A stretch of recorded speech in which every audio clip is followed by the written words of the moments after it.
নমস্কাৰ সকলোকে পুনৰবাৰ স্বাগতম জনালোঁ মোৰ ইউটিউব চেনেল দা আছামিজ ব্লগাৰলৈ। আজি মানে এটা এনেকুৱা ঠাই এটালৈ আহিছোঁ য'ত নেকি আপুনি মানে বিচাৰি পাব শান্তি। মই আছোঁ বৰ্তমান আমাৰ ওদালগুৰি জিলাৰ বৰংগাজুলিস্থিত বৰংগাজুলি সত্ৰত। মোৰ পিছফালে আছে এখন সত্ৰৰ মেইন দুৱাৰ। গতিকে সেইকাৰণে ভাবিলোঁ আপোনালোককো মোৰ এই ব্লগটোৰ জৰিয়তে এই সত্ৰখনৰ বিষয়ে জনাওঁ, আপোনালোকক এই সত্ৰখনৰ বিষয়ে জানক। আৰু পাৰিলে মই আপোনালোকক এইটোৱে ক'ম যে আপোনালোকে এই সত্ৰখনত আহক। গতিকে যদি সত্ৰখনত আহে আপুনি বিচাৰি পাব ভগৱানক, নিজক আৰু বহুত কিবা কিবি। গতিকে ব'লক মোৰ লগত একেলগে আপোনালোকে এই সত্ৰখনত সোমাই যাওঁ।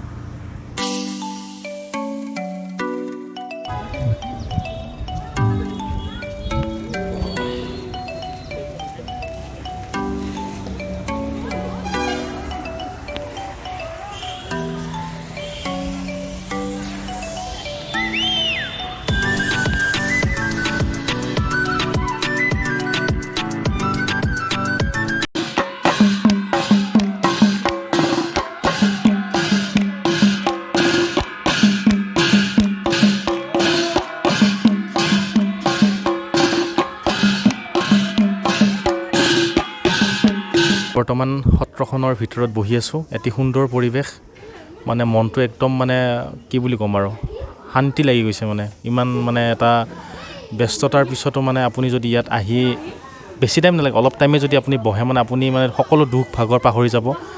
সেইবাবে হয়তো বিভিন্ন ঠাইৰ পৰা মানুহ ইয়ালৈ আহিছে। আপোনালোকে দেখাই পাইছে বিভিন্ন ঠাইৰ পৰা, মানে অসমৰ বিভিন্ন ঠাইৰ পৰা মানুহ এই সত্ৰখনত আহে।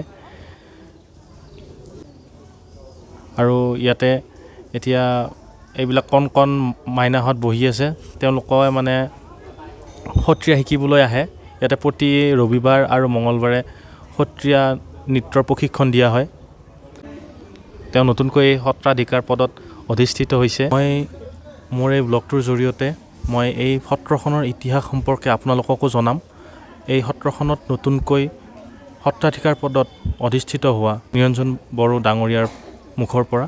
আৰু উল্লেখনীয় কথা এইটো যে নিৰঞ্জন বড়ো ডাঙৰীয়া হৈছে অসমৰ ইতিহাসৰ প্ৰথমজন জনজাতিৰ পৰা মানে অহা বড়ো সম্প্ৰদায়ৰ সত্ৰাধিকাৰ।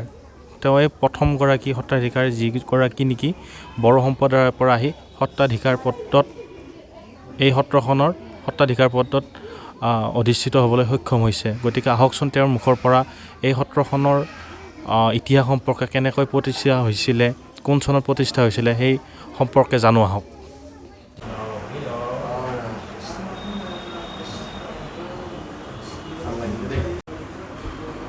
সকলোকে আকৌ এবাৰ নমস্কাৰ। মোৰ লগত এতিয়া আছে আমাৰ এই বৰঙাজুলি সত্ৰখনৰ সত্ৰাধিকাৰ ডাঙৰীয়া। গতিকে তেওঁৰ মুখেৰেই আমি শুনো যে এই সত্ৰখনৰ ইতিহাস সম্পৰ্কে। গতিকে তেওঁক মই সুধিছোঁ যে এই সত্ৰখনৰ স্থাপিত কিমান চনত হৈছিলে? কৃষ্ণ, সত্ৰখন 1951 চনতে স্থাপিত হৈছিলে। এইখন সত্ৰে ইমান জংঘল বাঘ ভালুকে মানে দিনতে ওলায়। সেই সময়ত এই আটাৰ বৰপেটাৰ পৰা আহি খৈৰাবাৰী স্থাপিত কৰিলে। খৈৰাবাৰীৰ পৰা অহা যোৱা কৰি এইখন সত্ৰ বৰঙাজুলি বাগিচাৰ ভিতৰত আছিলে। বাগিচাৰ ভিতৰত অসুবিধাৰ কাৰণে তেওঁলোকৰ চিলিং এক্টৰৰ মাটি আমাৰ অলপ ছাইডত আনি দিলে। দিয়াৰ পিছত সেই 1951 চনতে আটাই স্থাপিত কৰিছিলে। এই স্থাপিত কৰাৰ দিনৰে পৰা আটাই ইয়াতে এই সত্ৰখন স্থাপনা কৰি সত্ৰৰ ভিতৰতে এই স্কুল আৰম্ভ কৰিলে। এল পি স্কুলৰ পৰা হাইস্কুল, এনেকুৱাকৈ অকল স্কুল পতাই নহয়, তেওঁলোকে আটাৰ এই বাহাত মানে হেৰিত এই মঞ্চ এখন আছে, এই গভৰ্ণমেণ্টে দিয়া মিটিং চিটিং কৰে। সেই মিটিংখনতে মানে কলেজৰ স্থাপন কৰিছিলে, ডিমাকুচি কলেজ বুলি। তেওঁ 7 বছৰ থাকি তালৈকে গ'ল। তাৰপিছত এনেকুৱা পৰিস্থিতি আছিলে তেতিয়া মানে শৰণ আদিবাসী লোক আছিলে। আদিবাসী লোক থকাৰ পিছত লাহে লাহে আমাৰ বড়ো সম্প্ৰদায়, ৰাভা সম্প্ৰদায় আহি আজি এই 33খন সত্ৰ স্থাপন কৰিলে।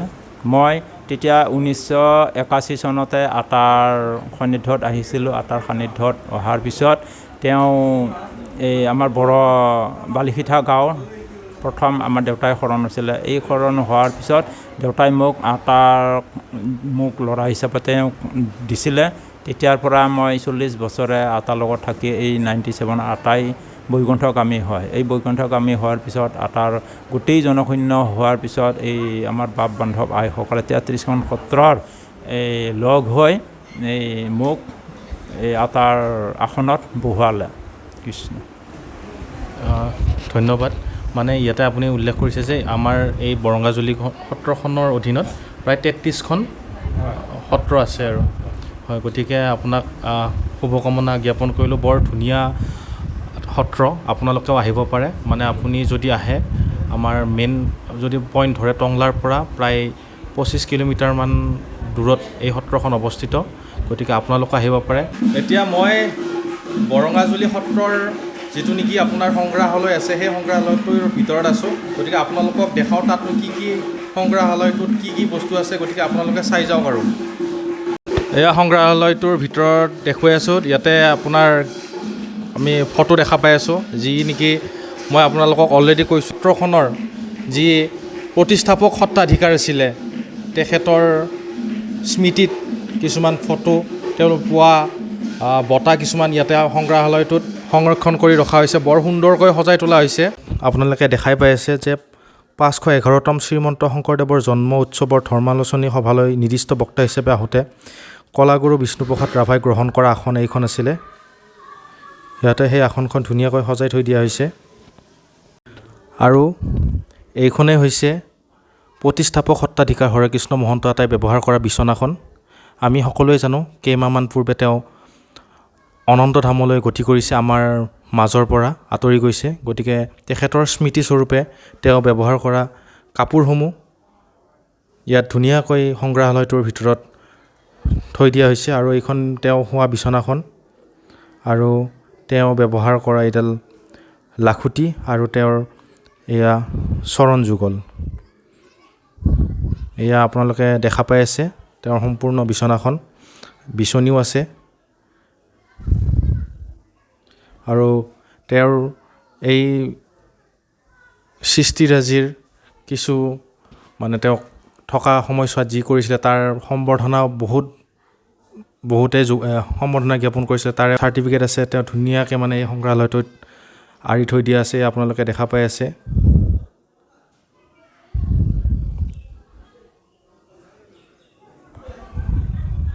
শৰাই আদি আপোনালোকক এখন ফটো দেখুৱাই আছোঁ। এইখন চাওক।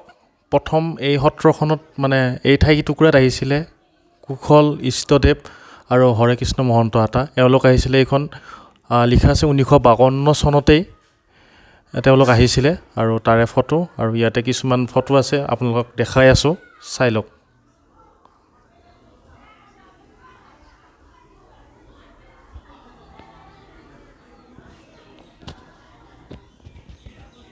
আৰু ইয়াতেই সত্ৰীয়া নৃত্য শিকোৱা হয়।